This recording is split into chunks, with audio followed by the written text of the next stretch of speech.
আমি মনে করে বলতে পারবো না যে কবে আমি বাড়িতে এসে সবার জন্য রান্না করলাম এইভাবে।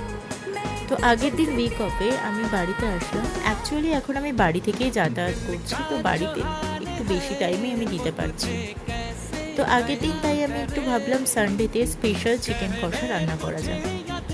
আমি যেহেতু ফ্ল্যাটে একা থাকি, তো আমার পক্ষে আদা রসুনের আলাদা আলাদা করে পেস্ট বানানো পসিবল হতো না।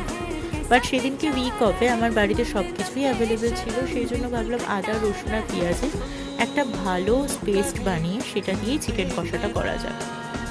চিকেনটাকে হলুদ নুন দিয়েই মাখিয়ে রেখেছিলাম, বিশেষ কিছু আহামরি করিনি, বাঙালি মতে যেভাবে চিকেন কষা রান্না করে সেইভাবেই করেছি।